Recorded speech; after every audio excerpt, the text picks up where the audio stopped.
ગુજરાતમાં સંપૂર્ણપણે કંપની રાજ સ્થપાઈ ગયું છે। લોકશાહી ઢબે આપણા મતથી ચૂંટાયેલી સરકાર કામ કરે છે એ આપણો ભ્રમ છે। એનો તાજો પુરાવો એ છે કંપની રાજનો કે ભચાઉ તાલુકાના વાંઢિયા ગામમાંથી એક હાઈ ટેન્શન લાઇન પસાર થાય છે। ખેડૂતોનો અસંતોષ છે એટલે ખેડૂતો સ્વાભાવિક વિરોધ કરે છે। તો કંપની માટે એટલો બધો પ્રેમ છે સરકારને, અથવા તો કંપનીને અધીન એવી રીતે સરકાર અને સરકારની પોલીસ કામ કરે છે કે ખેડૂતોને સવારે ઘરેથી ઊંઘેલા ઉઠાડીને વહેલી સવારે ભરી અને પોલીસ સ્ટેશને લઈ જઈ અને આખો દિવસ પોલીસ સ્ટેશને રાખે છે।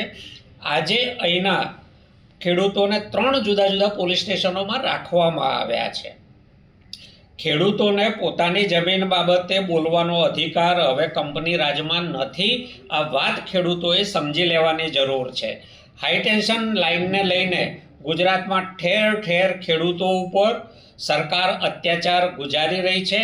એમને નિયમ પ્રમાણે આપવાનું થતું વળતર પણ ચૂકવાતું નથી, એની ચોખવટ પણ કરાતી નથી। કલેક્ટરો રીતસર હુકમ કરે છે, એમાં કાયદાનું ઉલ્લંઘન કરે છે। કલેક્ટર જ જિલ્લાની જમીન કિંમત નિર્ધારણ સમિતિનો અધ્યક્ષ છે।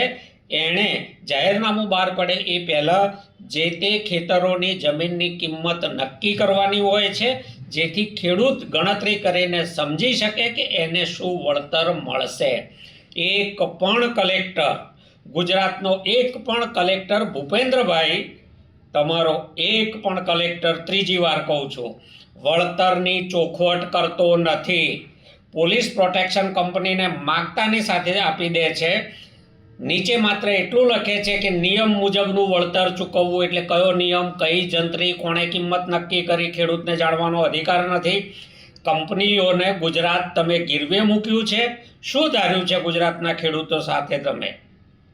આ પ્રકારના અત્યાચાર બંધ થવા જોઈએ અને ગુજરાતના ખેડૂત પર જ્યાં જ્યાં અત્યાચાર થશે ત્યાં આમ આદમી પાર્ટી મજબૂતીથી ખેડૂતોની સાથે ઊભી રહી અને છેલ્લે સુધી લડી લેશે।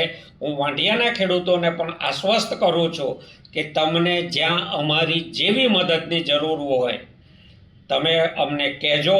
અમે તમારી પડખે ઊભા હતા, ઊભા છીએ અને ઊભા રહીશું। કંપનીઓનું ગુલામ ગુજરાતને નહીં થવા દઈએ।